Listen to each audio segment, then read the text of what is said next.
Bienvenidas y bienvenidos a todos y gracias por unirte hoy a nuestra increíble Be Women Solution webinar semanales en el que compartimos, nos conectamos y nos apoyamos y nos motivamos. Especialmente hoy que el tema es los Objetivos de Desarrollo Sostenibles, los ODS y la Agenda de Género. Y nuestra speaker de hoy, Laura Guadeley-Wisk, CEO de Biden Group, y la moderadora Jessica Pulo, fundadora de Biotico, CEO, van a charlar de este tema que es tan importante para el mundo moderno. Y con eso quiero decirles muchas gracias por unirse. Be Women Solution es una red global de mujeres emprendedoras e intraemprendedoras que busca balancear las ganancias y el propósito, movilizándonos hacia una economía del cuidado. Unos segundos más, el rito de Mujeres B, que siempre nos decimos, que es poner las espaldas para atrás, el mentón para arriba, los ojos que brillan con alegría y determinación, y con una súper gran sonrisa, Jessica y Laura, la llamada es toda de ustedes. Bueno, muchas gracias. Entonces, bueno, primero muy contenta de poder compartir este espacio con Jessie, que es una emprendedora a quien admiro y quiero particularmente. Así que bueno, ella me va a estar acompañando en la moderación y en las preguntas que vayan apareciendo por el chat, y también supongo que por las redes sociales y demás. Así que bueno, la idea es comentarles un poco y empezar a compartir con ustedes, digamos, por qué los ODS son, o cómo surgieron, y cuál es su impacto y su importancia. Y en ese sentido, bueno, ahí en la agenda teníamos como los 3 temas que fuimos compartiendo con ustedes, que es a qué se debe la demanda o qué es lo que originó los ODS, cómo impactan en las empresas, y cómo la agenda de género, que es parte de esos ODS, que involucra y digamos, y cómo se traduce a las prácticas de las empresas. Y ahí, un poco como para comenzar, en realidad es pensar que la historia de la humanidad a nivel de lo económico y demás, por siglos y siglos, tuvo un desarrollo más bien estable, hasta 2 fenómenos críticos que permitieron lo que fue un boom de crecimiento en lo económico y un cambio social radical, fundamental en lo que fue el mundo y particularmente en Occidente. Y que tuvo que ver tanto con la Revolución Francesa y la creación de los estados modernos, y junto con eso lo que fue la creación de las empresas, o digamos de la economía moderna, que era una economía mucho más basada en la producción industrial, que tenía que ver con las industrias particularmente arrastrando la gente que hasta ese momento vivía en las aldeas o llevaba una vida rural, hacia lo que era la vida propia de las grandes ciudades. Y en esto, si uno, digamos, la vida de un gran cambio que implicó esto en la historia, fue que la aldea, si se quiere, era lugares donde las prácticas de lo privado, de lo público, intergeneracionales, estaban entrelazadas. O sea, uno lo ve en las obras de pintores como Bruegel o demás, cuando muestran y retratan lo que era la Edad Media, tanto la Baja Edad Media o la Alta Edad Media, o mismo el Renacimiento.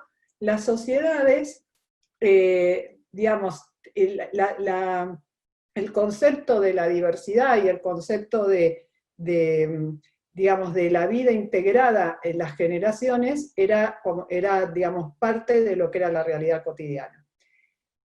Lo que va a implicar la modernidad es un cambio drástico en esto, y las ciudades se van a pasar a organizar en función de la fábrica como modelo y de lo que es hoy el embrión de la empresa, y centrar la producción fundamentalmente en varones de mediana edad y sanos.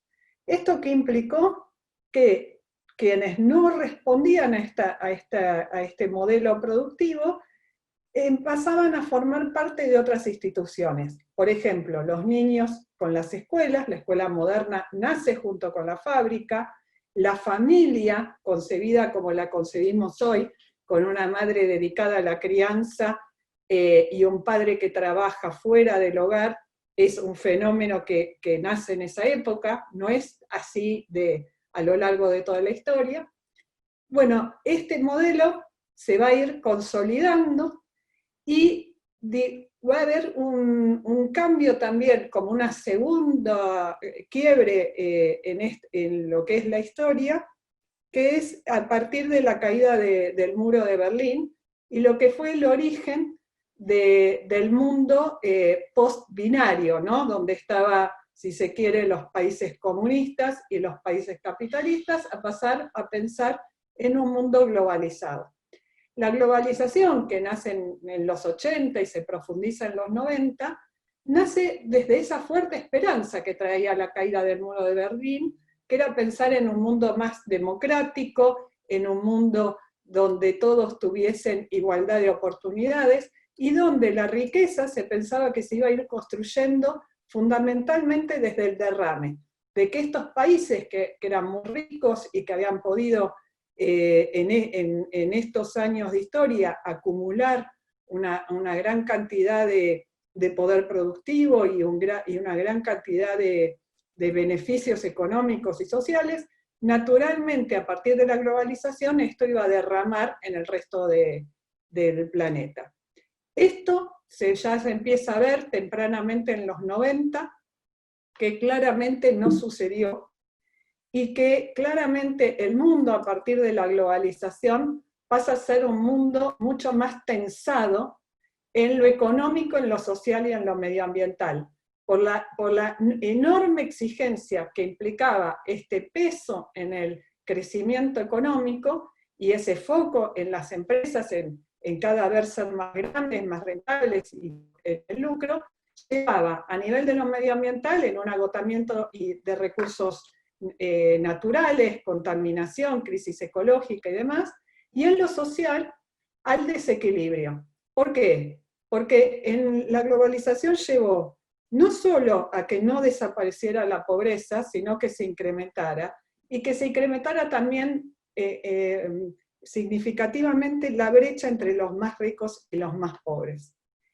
Esto hacia los 90, también a partir de las crisis, como fue la crisis del tequila y las que se van dando entre los 80 y los años 2000, llevan a mucha presión social vinculada a repensar tanto lo que eran las empresas como los estados. ¿Por qué? Porque si ustedes ven, o sea, y hasta la época en que por lo menos en mi generación íbamos al colegio, creo que también la de Jessie, todavía el concepto de nación implicaba pensar que las instituciones eran más pequeñas que la nación, en términos de recursos y en términos de poder. Sin embargo, esto no terminó siendo así, y las empresas a partir de la globalización pasaron a tener más peso económico y más peso en manejo de recursos que mismo los estados. Y esto llevó a pensar que, digamos, ese mundo iba a empezar a tener problemas que había que repensar. El primero era esto de no solo que el mundo hasta ese momento pensaba en términos de pobres o en términos de oprimidos, ¿no? de las clases proletarias y demás. Pero el fenómeno que se genera son fenómenos de exclusión, que ya no es que sos pobre explotado en una fábrica, sino que no podés formar parte o vivís como en una sociedad paralela de lo que es la sociedad principal y las reglas de juego principal. Y se da por dos fenómenos de exclusión o de no acceso a los bienes y servicios culturales que tiene una determinada sociedad. Uno es el fenómeno de los homeless que nace en esa época. Y otro es el que cada vez se está profundizando más y que quizás es parte digamos, de uno de los principales desafíos de nuestro siglo, que es la gente sin empleo, los jobless, altamente calificados, pero que no ven o no tienen expectativa de poderse insertar en el mundo laboral. Para que se hagan una idea, en Argentina, en América Latina, quienes, digamos, entre los jóvenes que ni trabajan ni estudian y que pasarían a ser esa parte de quienes quedan o van quedando excluidos del sistema, son 20 millones de personas. Y la mayor parte, más del 60%, son mujeres. Entonces, ese es uno de los temas críticos. Y a partir del informe Grunwald, que fue en el año 87, a fines de los 80 y demás, que es donde empieza a hablarse de desarrollo sostenible, más en términos de los recursos planetarios, y no tanto de lo social, que fue quizás pensado, y como estas tres esferas, digamos, más hacia el año 2000, lo que empieza a aparecer es esta sensación de que el crecimiento económico no alcanza y lo que tenemos que empezar es pensar en un desarrollo sustentable, un desarrollo sostenible. ¿Y qué significa esto? Principalmente que estas tres esferas no podían estar desconectadas, sino que teníamos que pensar el desarrollo económico, generando también desarrollo a nivel social y un mundo en ese sentido más equitativo, y que a la vez tenía que ser un mundo más vivible desde lo medioambiental y para la gente, y para más a escala humana, y más viable en lo económico, que es donde aparecen los conceptos de economía circular, economía de flujos, y donde se empieza a pensar que los desafíos principales que iba a tener un mundo sostenible es estos, básicamente, que es no dejar a nadie afuera ni a nadie atrás, hacer de esta agenda de desarrollo sostenible un eje central de las agendas, perdón, se me fue la filmina, del país, y de cada país y del planeta como conjunto, transformar las economías con el fin de crear empleos y promover el crecimiento exclusivo, por esto que decía del impacto que está teniendo la baja probabilidad que tiene de absorber nuevos empleos la economía actual, consolidar la paz y crear instituciones públicas eficaces, abiertas y responsables, y por otro lado forjar una nueva alianza mundial. O sea, empezar a pensar, y que ahora con la pandemia lo vemos a flor de piel, en un mundo interconectado, que es el gran desafío que se plantea hoy en términos de gobernabilidad. Entonces, ¿qué implicaba esto o qué entendemos por desarrollo sostenible y cómo se va a traducir a los principios? Es esto de no comprometer las generaciones futuras, porque claramente el nivel de actividad económica, como fue planteada, al ritmo que fue planteado a partir de los 80, no era sostenible en el tiempo. La preocupación por el impacto de lo que hacemos, no solo por los resultados de lo que hacemos, lo que tiene que ver con la actuación responsable, que después vamos a detenernos un poco en qué implica esto. Entonces, ¿por qué las empresas? Ustedes me dirán, ¿por qué si yo nací con el objetivo de generar riqueza y con un objetivo de lucro me comprometería con esto? Y acá traje como símbolo a Michael Porter, porque Michael Porter fue un emblema de lo que fue el crecimiento de las empresas en los 80 y los 90. Gran parte de lo que fueron las estrategias de expansión, de globalización de las empresas, de posicionamiento a nivel global, mucho salió del think tank que lideraba Michael Porter, y sin embargo ya en el año 2000, cuando escribe Empresa y Sociedad, empieza a plantear esto, que pensar empresas que van por un lado y lo político y lo social y el mundo cotidiano por otro, no hace más que pensarse, no hace más que incrementar una falsa brecha, y que por otro lado, la única manera en que las sociedades pueden generar mayor calidad de vida y las empresas generar mayor beneficio es pensarse entrelazadamente, y no como opuestos, los intereses de la empresa, los intereses de lo social. Y ustedes me dirán, ¿por qué se van a comprometer?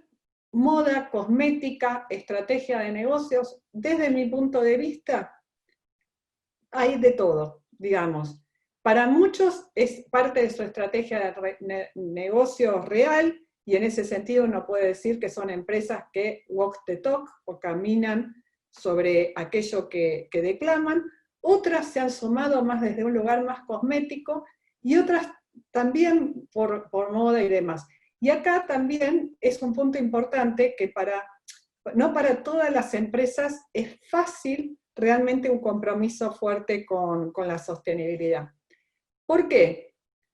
¿O qué implicaría esto? Bueno, lo que implica es que una empresa tiene, primero que nada, una responsabilidad, o tiene que rendir cuentas por lo que hace en relación a sus clientes, a sus colaboradores, a sus accionistas, ¿sí?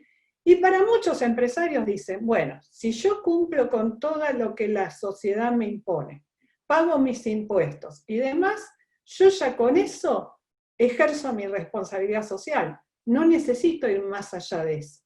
Sin embargo, la gran discusión que apareció en los 90 y que hoy se puede decir que está zanjada, hoy sabemos que ningún negocio se puede justificar exclusivamente por cumplir con lo legal. Tiene que crear valor hacia la comunidad, hacia la sociedad, o sea, se tiene que pensar desde un lugar del valor compartido. Y que esto, a la vez de ser una buena obra, es a la vez un buen negocio para las empresas. Ahora, también es cierto que sobre todo en América Latina, y esto también lo traigo porque son, digamos, mucho de todas estas reflexiones y demás, nacen de países y nacen en países desarrollados.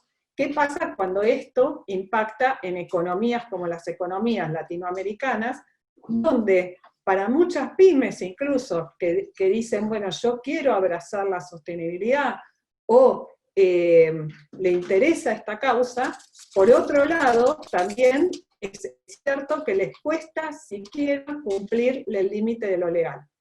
Y cuando nosotros hablamos de sostenibilidad, hay un piso, que es el cumplimiento de lo legal. Estoy hablando en términos del grado altísimo de economía informal que tienen los países de la región, y a partir de ahí las empresas pueden empezarse a plantear cuestiones que hacen también a lo que es su impacto a nivel de lo social y de lo comunitario. Digamos, si no, entran en una tensión que es ética, que es decir, bueno, sí, yo quiero cuidar el planeta, pero a la vez, no sé, tengo facturación en negro, o empleados que no están blanqueados, o modos de producción que no están totalmente, digamos, ajustados a lo que el Estado le plantea como norma y demás. El otro punto es, ¿qué pasa con las grandes empresas en relación con esto? Y un poco ahí lo que les traía es, hasta fines de los años 90, lo único por lo cual rendía cuentas una empresa era a través de su estado de resultados. Y ya para esa época, y estamos hablando ya para el año 2000, más de la mitad de las economías del mundo eran economías privadas, eran corporaciones. Y empresas, traje por ejemplo el caso de Walmart, maneja en facturación y cantidad de gente, hablando en este caso, si comparamos por ejemplo la facturación, niveles de facturación que son casi similares al PBI de la Argentina, o superiores al PBI de muchos países. Entonces, lo que se empieza a plantear es, si a una empresa yo solo le pido que rinda cuentas a través de un estado de resultados, sin embargo, a un Estado, a un gobierno, que por el impacto que tiene la toma de decisiones sobre la gente, sobre los recursos y demás, le pido un montón de cuestiones a cumplir, o tengo un montón de instituciones que regulan ese cumplimiento. Y eso es lo que lleva a, digamos, a que se generen distintos tipos de presión sobre la empresa. Yo me voy a detener principalmente en aquellas que hacían, o las que se consolidaron a partir de la presión de la sociedad civil, la presión de los gobiernos, sobre lo que fue las Naciones Unidas. Y ahí voy a mapear, digo, de dónde salen estos desarrollos, o estos ODS, o estos 17 Objetivos de Desarrollo Sostenible. Bueno, uno los puede rastrear, primero que nada, en la Carta a la Tierra, que fue como la primera iniciativa en la que se plantean estos temas. Una segunda, que son los Objetivos del Milenio, que es de donde se parten los Objetivos de Desarrollo Sostenible, con otro enfoque. Eran más acotados, y estaban los países que estaban obligados, si se quiere, o comprometidos a cumplirlos, eran los países en desarrollo. Y por otro lado, a nivel privado, ante estos avances de estos acuerdos internacionales, las empresas, en ese momento se empieza a discutir mucho de si iban a ser reguladas por los estados, con lo cual toman la iniciativa de autorregularse. Y en esto de autorregularse generan lo que se va a llamar el Global Compact, o el Pacto Global, que implica decir, bueno, yo me voy a comprometer con estos 10 principios, que en un inicio eran 9. Después se agrega el 10º, que tiene que ver con el ser agentes activos contra la corrupción. Y sobre estos 10 principios yo lo que voy a establecer es en qué situación estoy hoy, hago mi diagnóstico de empresa, planteo una estrategia para ir logrando alcanzar un mejor impacto medioambiental y un mejor impacto a nivel de lo social, y no solo económico, y sobre eso voy a ir reportando año a año, y esos reportes incluso van a ser auditados, igual que pasa con los estados de resultados, y van a ser presentados voluntariamente junto con los estados de resultados. Hoy hay, creo, más de 40.000 empresas en el mundo, no sé si me acuerdo correctamente el número, de empresas que han adherido a este pacto global, y que hace 20 años que vienen midiendo en el mundo los avances en relación a esos objetivos. ¿Qué permitió estas acciones que han hecho las empresas que han adherido a Pacto Global en su momento? Primero, tener indicadores de gestión comunes para todas estas empresas, que se hicieron colaborativamente a partir del Pacto Global, y que se llaman GRI, o Global Report Initiative.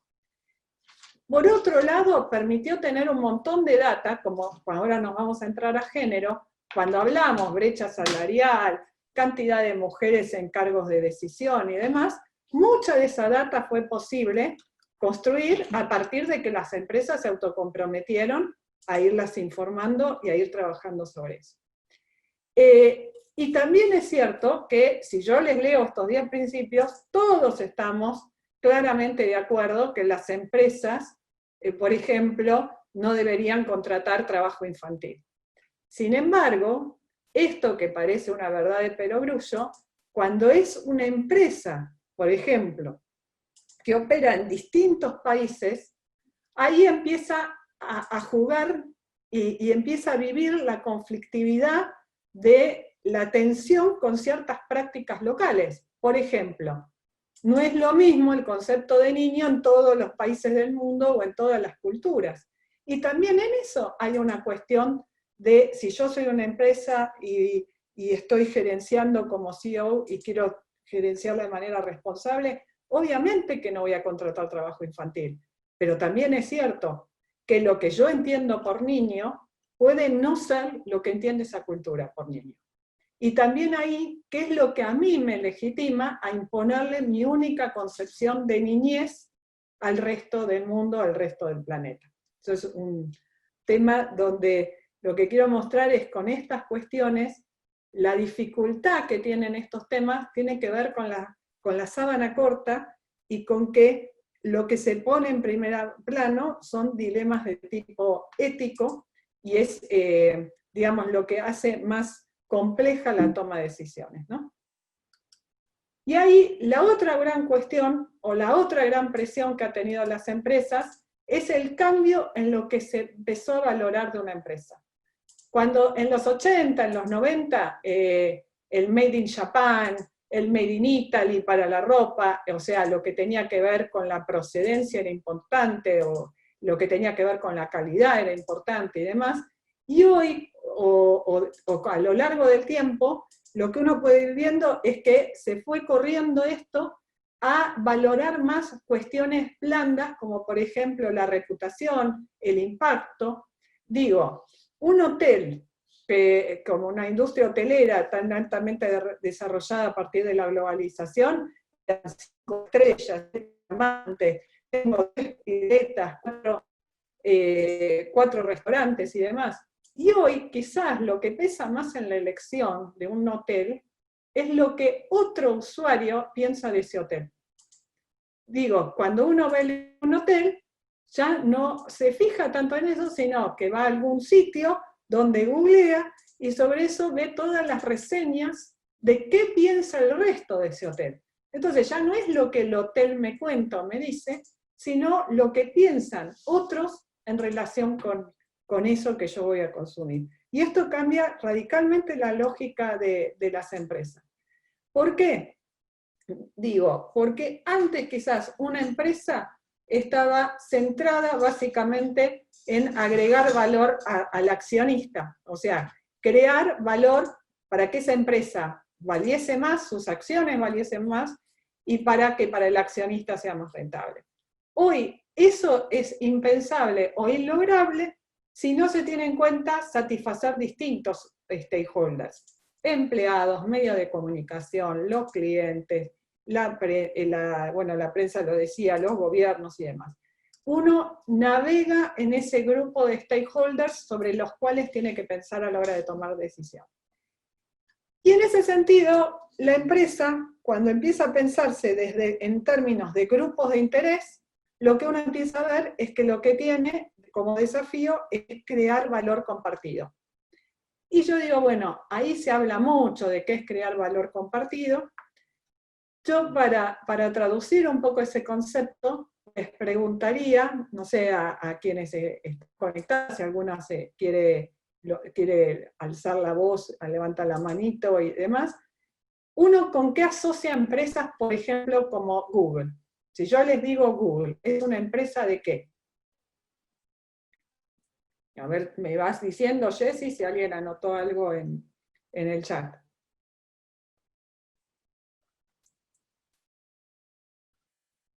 ¿Está? ¿Sí? Sí, acá Ayelén nos dice empresa de publicidad y tecnología, después Camila le dice tecnología también. Ok, o sea, para muchos es una empresa de tecnología. Perfecto. Yo les voy a invitar a ver este mini videito, decime Patricia sí. nos dice conocimientos. Conocimiento. Es una empresa conocimiento intensivo, una empresa de tecnología. Les voy a mostrar un videito, no está traducido a propósito, para que vean qué es lo que piensa Google que es, o qué es lo que cree que por lo cual vale la pena existir.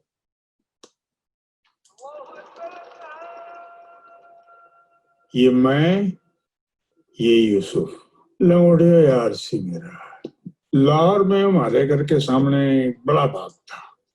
उस बाग का गेट बाप बहादुर के जमाने। रोज शाम को हमने वहां पतंगे उड़ानी और जाके यूसुफ की दुकान से जजरिया चुरा के खानी। जजरिया? हमारा साहब नमस्ते। नमस्ते। मेरी पोती मुंबई वाली। और बेटे क्या हाल चाल है?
Bueno, y entonces, cuando uno piensa, se piensa Google a sí misma, se piensa mucho más allá de una empresa de tecnología.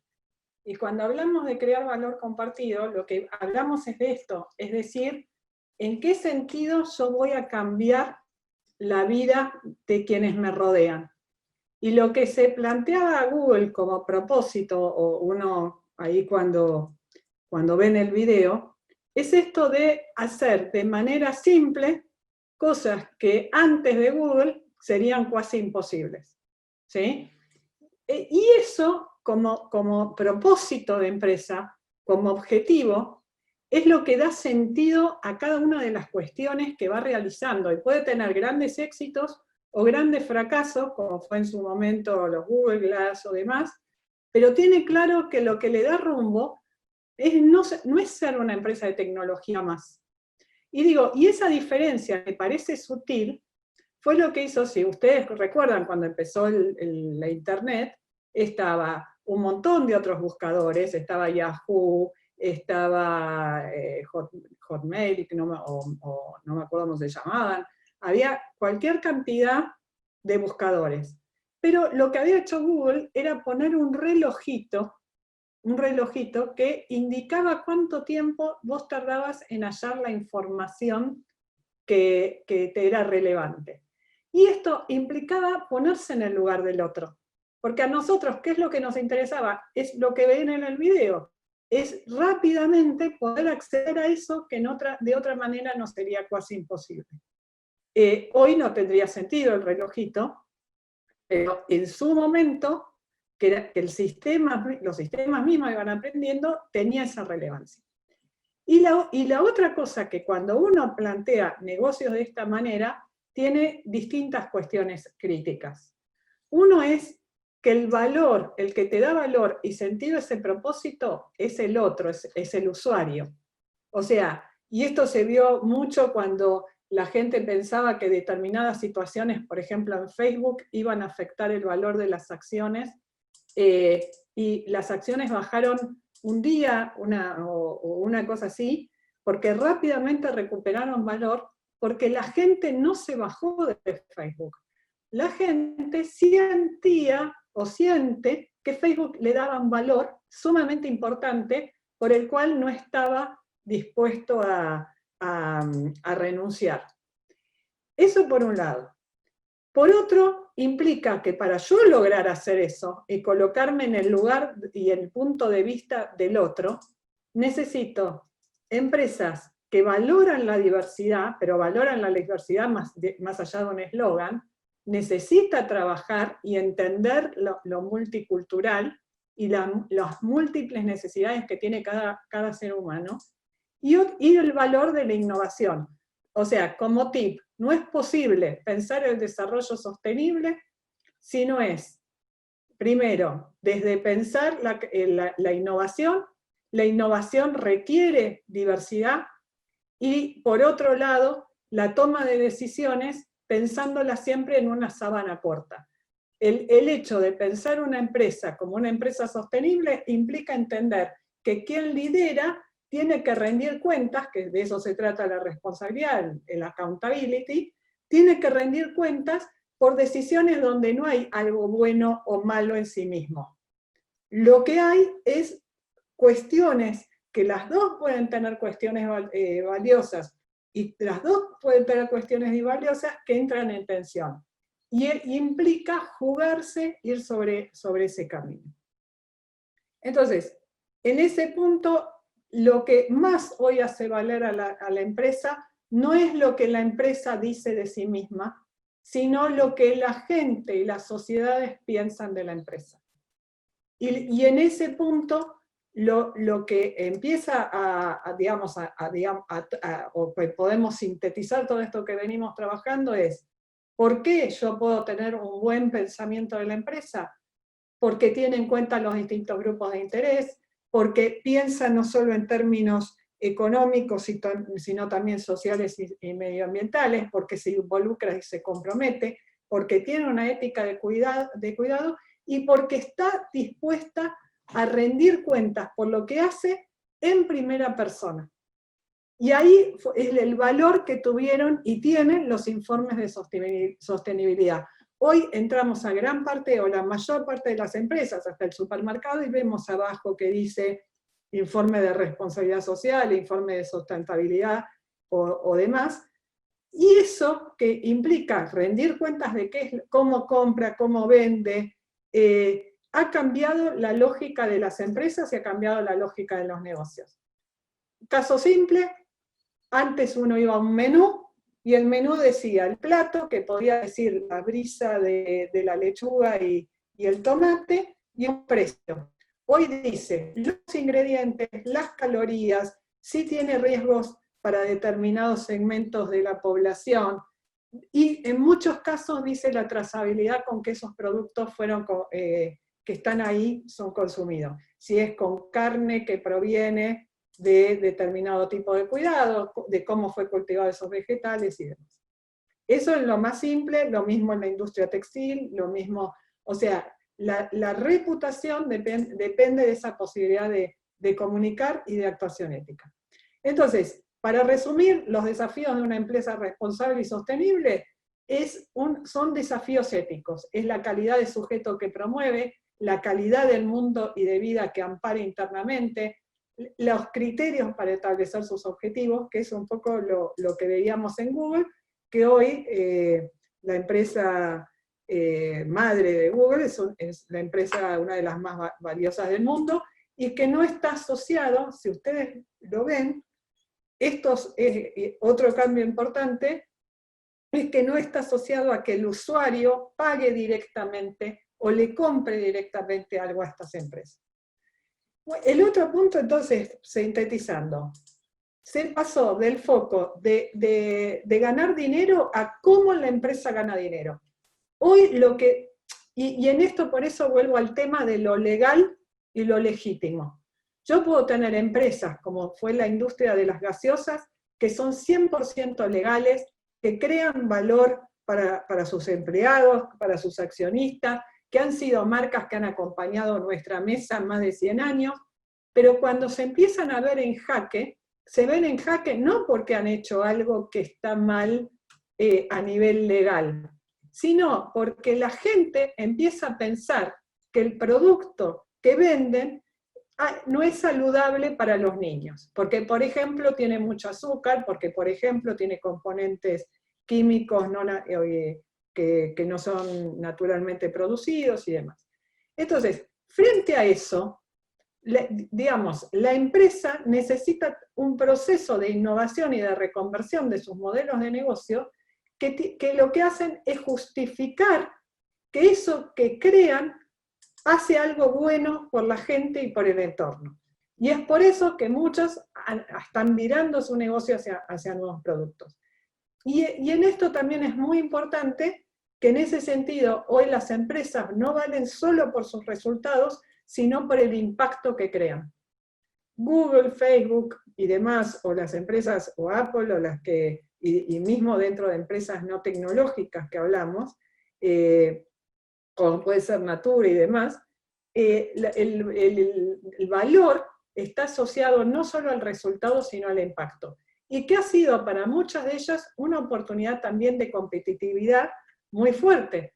O sea, si ustedes piensan negocios que estaban netamente centrados en grandes gigantes, como podían ser L'Oréal o Avon, era impensable pensar en que una empresa generada en un país en desarrollo, como puede ser Brasil, pudiese estar en condiciones de competirle en el mercado. Y el otro punto es de lo tecnológico a lo ético. ¿Por qué? Porque ya dejó de ser importante las cuestiones que hacían, ya lo tecnológico aparte es cada vez más difícil de diferenciar de un negocio a otro. Si ustedes ven de los primeros celulares, si mirábamos cada una rápidamente podía distinguir qué marca era, ahora son todos más o menos parecidos, los autos son todos más o menos parecidos, la ropa tiende también a ser más homogénea en cuanto a calidades y demás, y esto hace a que lo tecnológico no, deja de ser un fuerte diferenciador y pasa a serlo lo ético. ¿Y lo ético en qué sentido? En que ya no solo tenemos que rendir cuentas por lo que hacemos, sino por lo que hace lo que hacemos. Traía el caso de las gaseosas. Yo ya no rindo cuentas solo por lo que hago a nivel de calidad, los controles de calidad, que la bebida como sale envasada, que no esté contaminada y demás, sino lo que me cuestionan es lo que hace lo que yo hago, que podría ser cínica y decirles, bueno, si vos fuiste y le diste a tu hijo 10 vasos de gaseosa, es tu problema, yo no tengo la responsabilidad esa. Sin embargo, hoy el mundo se piensa en términos de corresponsabilidad. Es responsabilidad de la familia, pero es también responsabilidad de la empresa. Y en esto me voy a para detener en por qué la igualdad de género aparece como objetivo. Y ahí hay como dos cuestiones. Decía que los objetivos de desarrollo sostenible son los herederos de los objetivos del milenio. En los objetivos del milenio todavía se hablaba de igualdad de sexo y no de igualdad de género, pero fue lo que permitió medir lo que era la situación de las mujeres a lo largo de todos estos años y las brechas de género que hoy citamos.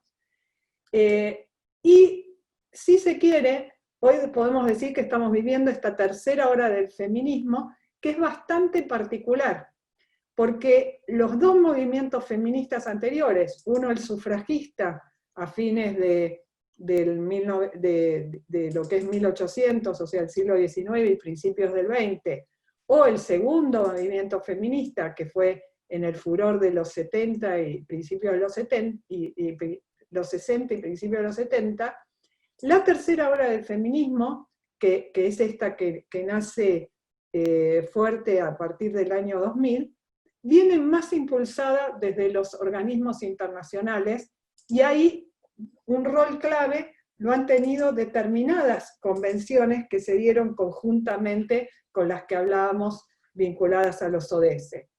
Una fundamental es la plataforma de Beijing, que hoy cumple 25 años. En el año 95 se establecen los principios de la plataforma de Beijing, que los ODS van a recoger y tomar como parte de esa agenda, y los van a tomar como lo que se define como el objetivo 5, y dentro del objetivo 5, digamos, como contracara en las empresas, estaba el tema de género en estos 3 principios críticos del Pacto Global. Y a partir de eso, también una iniciativa más reciente es lo que se llaman los WEBs, o los principios de empoderamiento económico de las mujeres, que nacen también a partir de la creación de ONU Mujeres, que fue fruto también del impacto que ha tenido la plataforma de Beijing. Y en ese punto me voy a detener más en qué supone la igualdad de género, y por qué igualdad de género y no equidad, y por qué género y no sexo, ¿no? Y ahí también un pequeñísimo video.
just be whoever they are.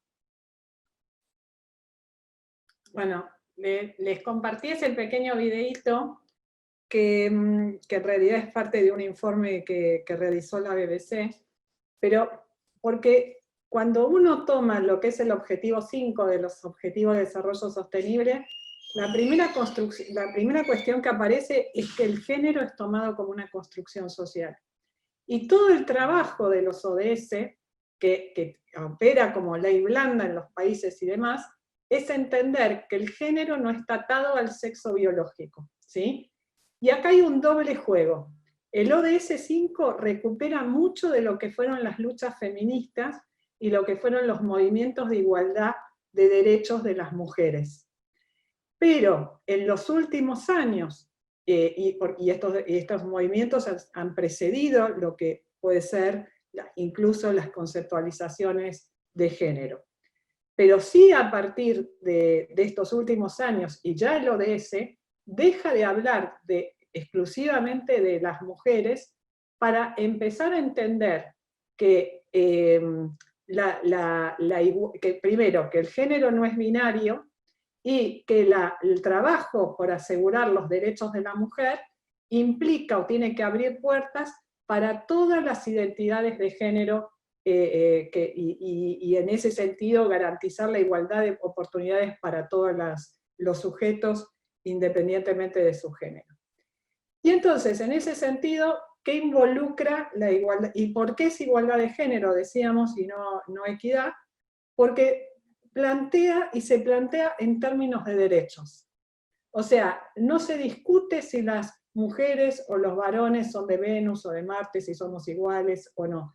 Todos esos rasgos que se asocian a los femeninos, los masculinos, son construcciones de determinada época social, de determinada época histórica, de determinado contexto social, geográfico y demás, y sobre eso las personas, desde que nacen, y ya también desde la expectativa en cómo es esperado su nacimiento, en esa interacción con esos rasgos estereotípicos, va construyendo su identidad y va construyendo sus identificaciones y sus rechazos.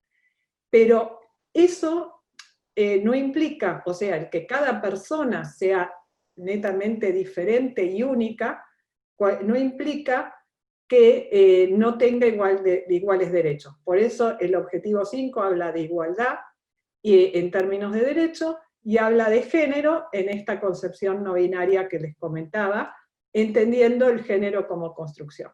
Y en ese sentido plantea como 3 grandes ejes de trabajo. Los derechos que hacen...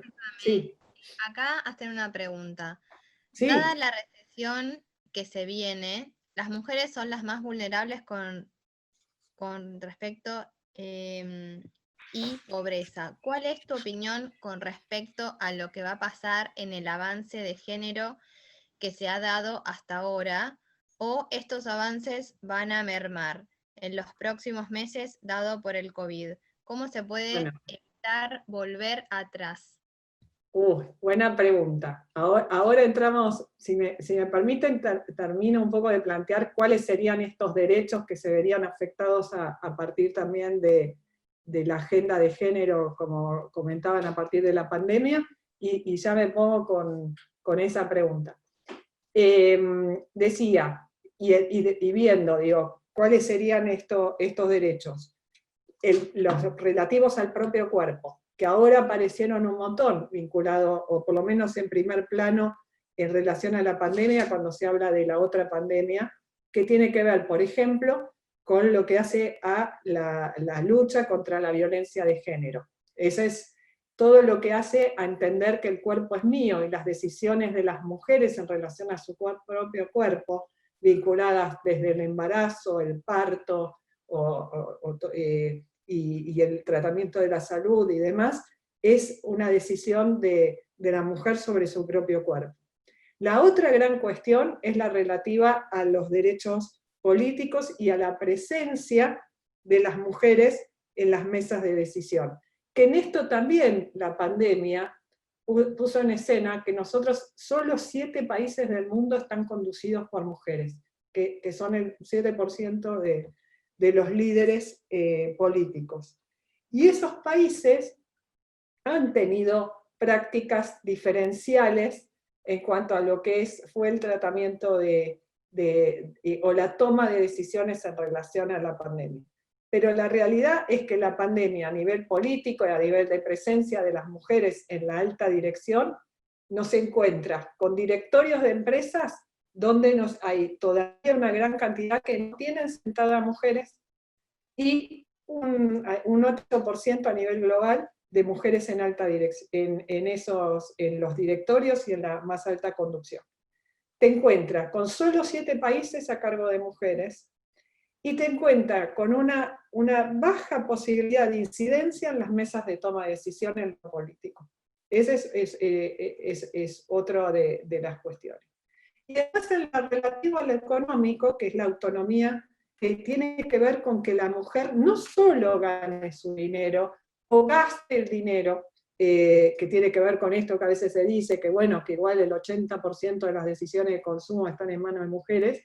Eso no, digamos, es importante, pero no hace a la autonomía económica.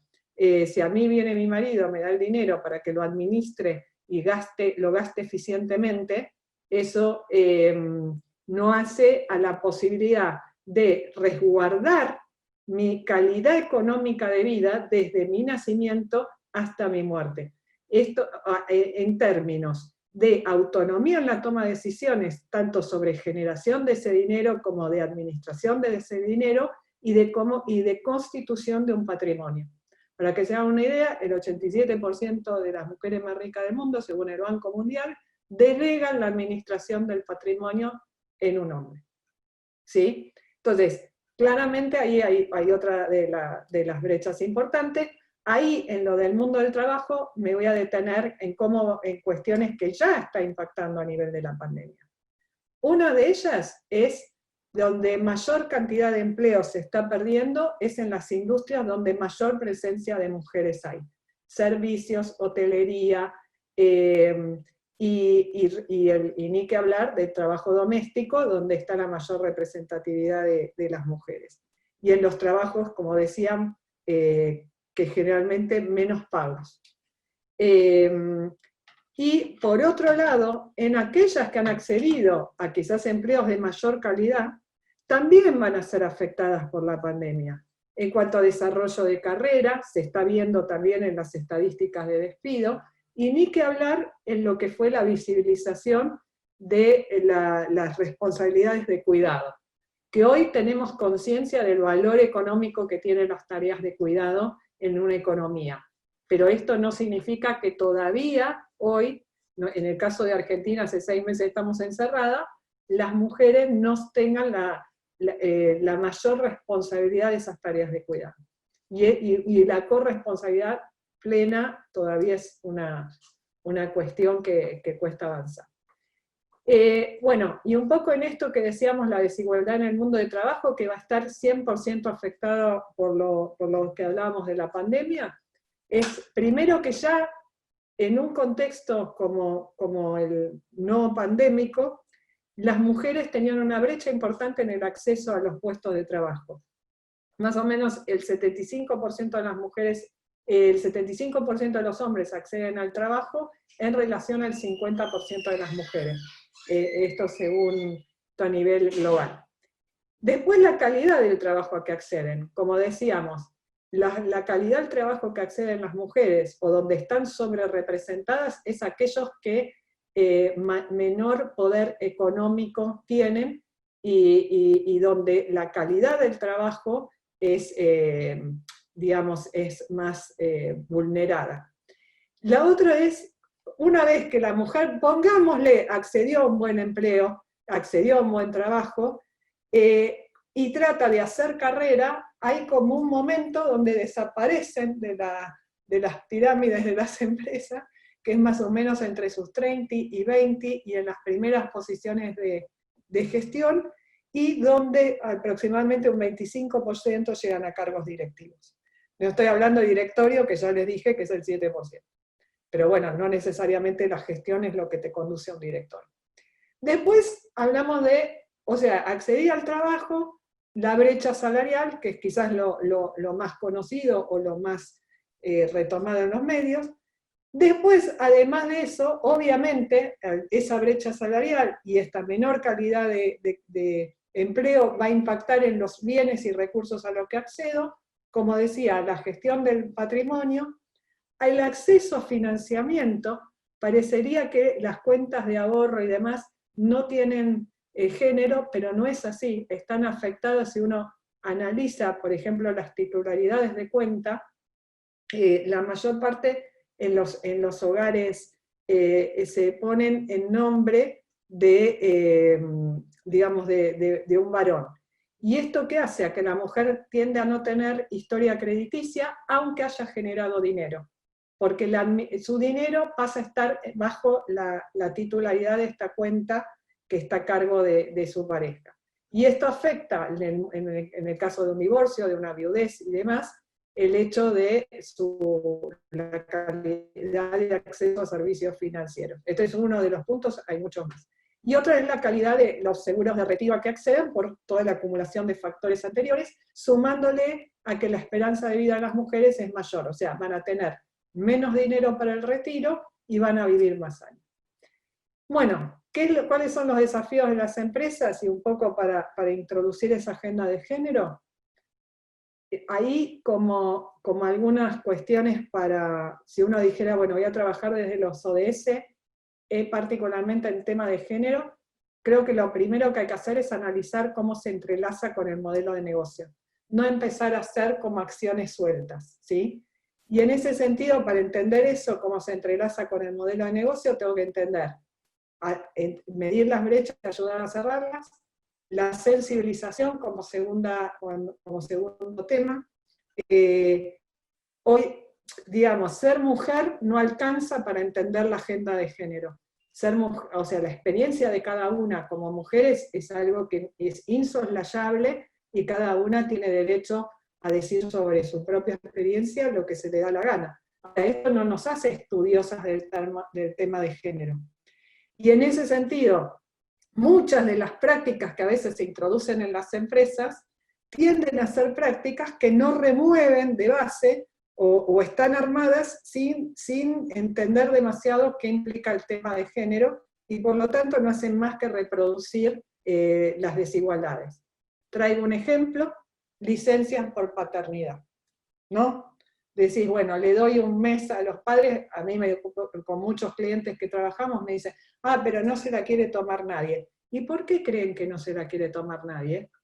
Básicamente porque cualquier varón siente que si se va un mes de su puesto de trabajo, va a ver afectada el desarrollo de carrera como le pasa a sus pares mujeres, porque no hay una valoración no hay un cambio cultural profundo de base.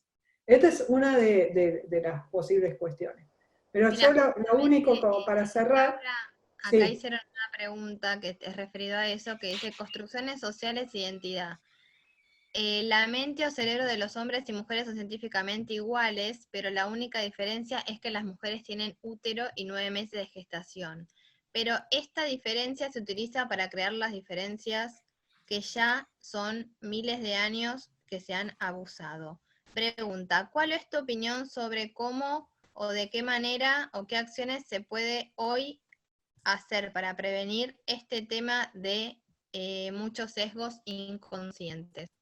Bueno, ahí lo que les decía es, para mí, hay cuestiones sociales que hay que cambiar, y de hecho hay muchas políticas que van avanzando en esos cambios, es lento.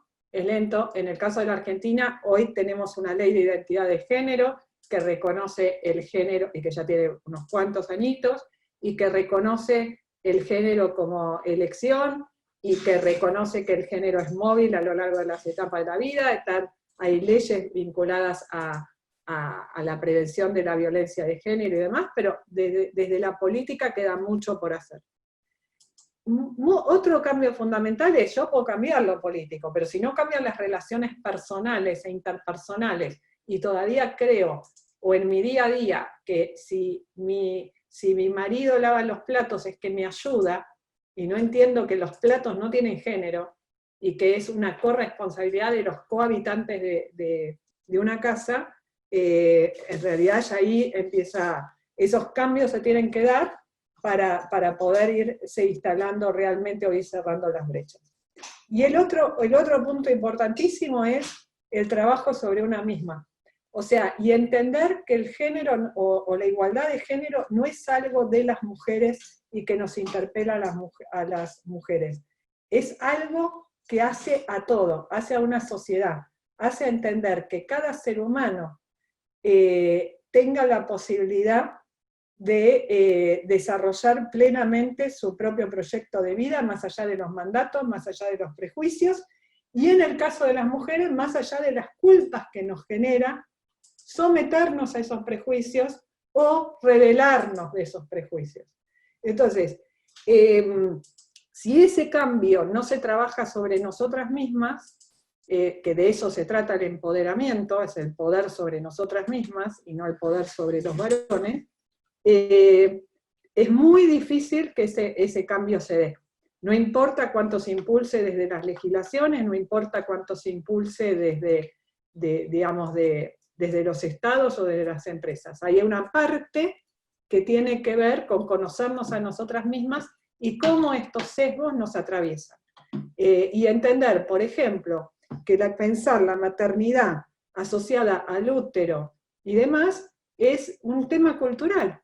Digamos, la maternidad o la maternidad como cuidado, como crianza, es un vínculo que se construye. Y un tabú es que ese primer rechazo que siente la madre sobre el bebé al que vive como extraño y que implica transitar ciertos procesos incluso depresivos, de eso no se habla, porque hay que hablar de una maternidad y de una mujer que naturalmente va a amar a sus hijos, o solo puede criarlos. Eso es una construcción, de hecho, las abuelas nuestras, la mayoría, han tenido madres de crianza o nodrizas, o era una crianza mucho más colectiva que la actual. Y por otro lado, hoy la posibilidad de los vientres subrogados, la posibilidad de la adopción misma. O sea, yo puedo amar a un ser humano, criarlo, sin necesidad de que haya pasado por el útero propio, y en ese sentido implica trabajar sobre eso que está sentado como lo natural, ¿no? Pero, bueno, y ahí, en el caso particular de las empresas, el hecho de la maternidad sigue siendo el principal tabú para lo que hace reclutamiento y selección de mujeres en la edad en que se piensa que puedan ser reproductivas. Y si se quiere, hoy, con las leyes de matrimonio igualitario, con la posibilidad de cada persona adoptar o tener un hijo de distintas maneras, yo creo que las empresas van a tener que empezar a pensar qué les pasa con esto, y empezar a pensarse más allá de los prejuicios y de estos sesgos que nombraba recién Jessica. Yo en esta no me voy a centrar, pero para ir cerrando, pero sí voy a hacer un punto que tiene que ver con esto de que lo que adoptemos como medidas para trabajar en relación al ODS 5, primero, tiene que ser sistémico. O sea, tiene que implicar trabajar desde distintos flancos y articulando distintas variables. Y que no puede soslayar, como decíamos, un trabajo de las mujeres sobre sí mismas y de los varones sobre sí mismos.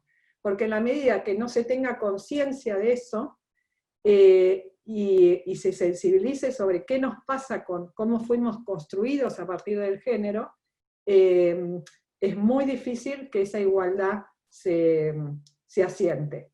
Sobre todo porque esa desigualdad implica fenómenos de poder. Cuando hablamos en términos de igualdad o desigualdad, hablamos lisa y llanamente de poder. Y estamos tocando intereses y estamos tocando poder.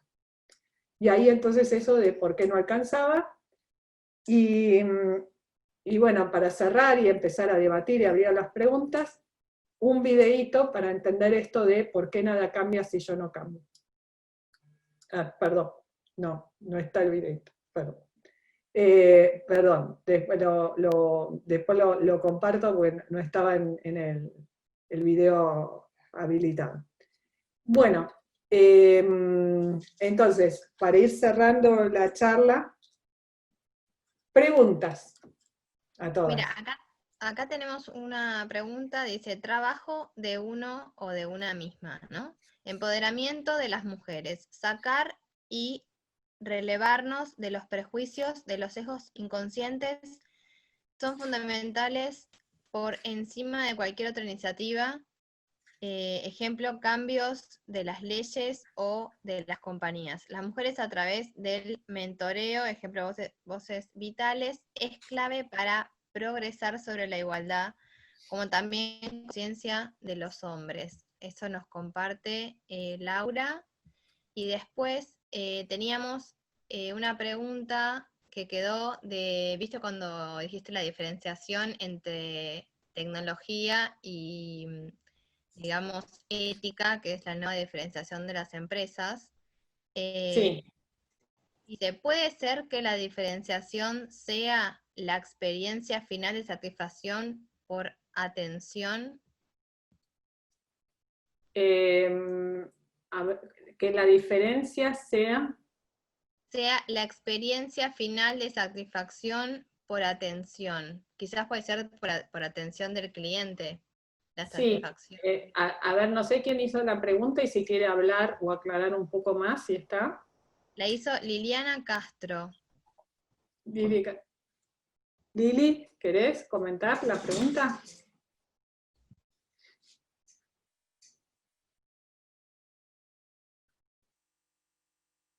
Perdón. Estoy sin micrófono, sin cámara, perdón, chicas. No importa. No, lo que estabas hablando era sobre el tema de lo que hace la diferenciación entre una empresa y la otra. Y ahora, con el tema de todo lo que es la digitalización, la tecnología, todos somos lo mismo dentro de lo que es la red de Internet. Entonces, ¿cómo nos diferenciamos? Vos estabas hablando de que había que diferenciarse para lograr tener más clientes.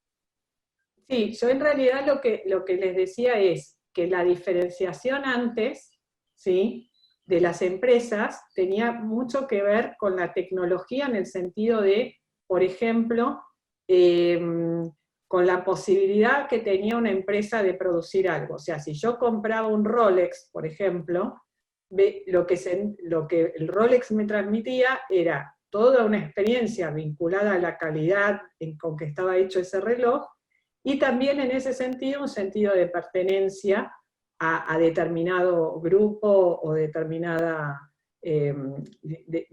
grupo social y demás. Hoy esos valores que tenían que ver con lo que la gente apreciaba de una marca no pasan a ser los mismos. Hoy la gente lo que valora de una marca o de una empresa tiene más que ver con que sienta que le soluciona un problema o le crea un valor que tenga que ver con un sentido de que va a dejar una huella positiva en la sociedad.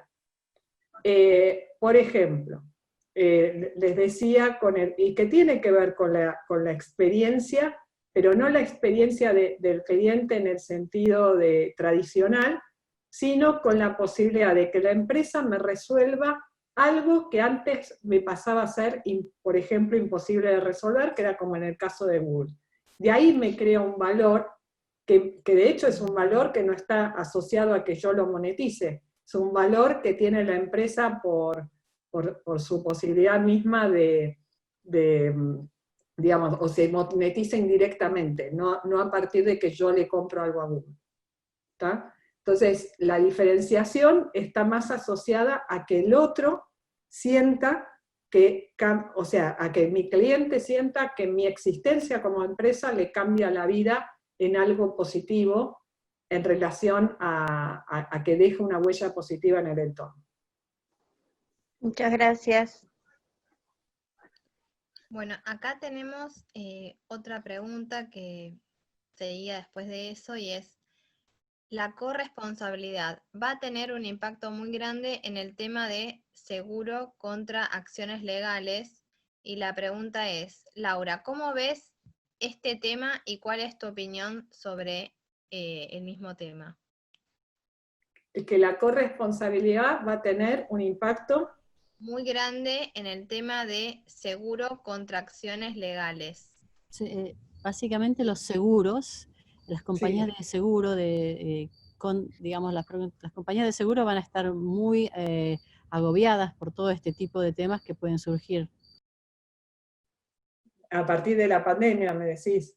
A partir de la pandemia, a partir de que ahora también las compañías, si por ejemplo las compañías petroleras o las compañías de cigarrillos, todas, o de Coca-Cola, todas saben que este tipo todos sus productos pueden tener acciones legales en un futuro. Ah, pero Bueno, eso va más allá de la corresponsabilidad. A ver, lo que vos tenés, o sea, la corresponsabilidad, entiendo, va la corresponsabilidad, pero no pensé que era la corresponsabilidad de las tareas de cuidado. Como estábamos hablando lo de género, no, va lo de lo que hablamos al inicio. Sí, hay un tema que tiene que ver con lo legal o con los seguros, pero como te decía, hay mucho de lo que tiene que ver con la corresponsabilidad que aunque no sea ilegal, lo que hace es afectar el valor de marca. O sea, tenés dos cuestiones. En muchos casos sí, sobre todo en mercados como el americano, el miedo a los juicios y a las demandas legales. Pero por el otro, ponele que esa demanda no exista porque vos lo prevenís, o sea, yo le advierto digamos, al usuario que esto puede tener mucho azúcar o mucha grasa, que es todo lo que están haciendo ahora para prevenir las acciones legales, igualmente te afecta el valor de marca. ¿Por qué? Porque más allá de que vos avisando pases a cumplir la ley, o pases a cumplir con las regulaciones, esto no te quita corresponsabilidad. Y en empresas, por ejemplo, como Coca-Cola, que goodwill es de un 95% aproximadamente, vos lo que tenés es que ese negocio, en la medida que cada vez le vas afectando más la reputación, lo que vas afectando es el valor del negocio a nivel de las acciones y el valor económico del negocio. Entonces, las empresas tienen la preocupación no solo de los juicios, sino de sobrevivir en el tiempo y de no perder el valor accionario que hoy por hoy está asociado a ese valor compartido. Bueno, y ya se nos acaba el tiempo, así que cerramos con esa última pregunta. Bueno, yo quería agradecerles a todas y bueno, espero que les haya servido. Y quería compartir, si me puedo compartir un segundo, el cierre de la presentación antes de irnos, que para irnos les quería dejar una frase, que es una frase que a mí me gusta mucho de Jane Goodall, que en esta complejidad que decíamos de la sábana corta, que tiene la creación de valor compartido, lo que hace marca la diferencia y tienes que decidir qué tipo de diferencia es la que querés hacer. Así que la idea es eso, de que cada una pueda elegir qué tipo de diferencia quiere hacer, y les dejo mis redes de contacto para que sigamos intercambiando ideas y demás, y agradecerle particularmente a Laura la invitación, y a vos, Jessy, de habernos acompañado moderando. Bueno, entonces Laura y Jessica, les agradezco enormemente, y nosotros siempre en BeWomen Solution lo que hacemos al final es siempre, yo digo, lo más importante es acciones concretas y medidas que uno puede tomar inmediatamente. Así que mientras están pensando qué 3 acciones van a tomar en base a lo que escucharon hoy, de toda la increíble iniciativas y ideas y comentarios de Laura. Y ¿qué acciones van a tomar? Escriban 3 acciones y las hagan en los próximos 5 minutos. Mandar un mensaje o compartir esta charla, pero lo importante es los próximos 5 minutos decidir qué es lo que van a hacer para hacer cambios, porque los cambios solamente vienen cuando uno realmente los ejecuta, no cuando escucha algo de inspiración. Entonces, me parece una excelente idea, y ya porque estábamos cortos de tiempo, pero ahí les dejo, son estas 12 acciones que hacen a la igualdad de género, son las que estableció este año el Foro de la Generación Igualdad, que es el foro que se iba a hacer en conmemoración de los 25 años de la plataforma de Beijing, que quedó postergado, pero como ven, son 12 acciones muy concretas y muy chiquitas, donde cada una puede pensar algo en relación a esos ítems, Lau. Y eso se los puedo dejar compartido porque es una acción que está impulsando el Foro y ONU Mujeres, como para que cada uno haga todos los días una microacción que lleve a la igualdad de género. Wow, me encantan estas, las vamos a poner en nuestro sitio y vamos a continuamente repetir en todos los WhatsApp y todos los grupos que tenemos. Acá están enumeradas en el blog, si entran a Vinden, que es vindengroup.com.ar, en el blog pueden encontrar cada una de estas acciones que implica y cómo está desagregado dentro de lo que es el Foro de Generación e Igualdad. Y que son compartir el cuidado, o sea, todas hoy podemos hacer algo para eso, denunciar los casos de sexismo y acoso, rechazar el binarismo de género, exigir una cultura de igualdad en el trabajo, ejercer tus derechos políticos, comprar con responsabilidad, ahí importante emprendedoras como Jessica, que trabajan generando productos responsables, ampliar la cantidad de libros, películas y otros medios feministas que uno consume y compartir, enseñarle a las niñas lo valioso que son, desafiar el significado de ser un hombre, comprometerse con una causa, desafiar los estándares de belleza y respetar las decisiones de las demás personas. Esas 12 acciones las acordaron las jóvenes que integran el Foro de Generación e Igualdad y que cada una de nosotras podemos sumar ahí. Fantástico, bueno, y con eso yo creo que nos has dado una cantidad de acciones que vamos a definitivamente hacer, y lo que vamos a empezar es algo que se llama los retos por ahí semanales, y vamos a hacer estos retos y vamos a ver cuántas mujeres están realmente tomando el compromiso de hacer estos cambios. Hacemos lo mismo con los retos de la economía del cuidado sobre la naturaleza, que es una iniciativa que empezó Carolina Sá, que está en la línea. Así que con eso quisiera agradecerles a todas por participar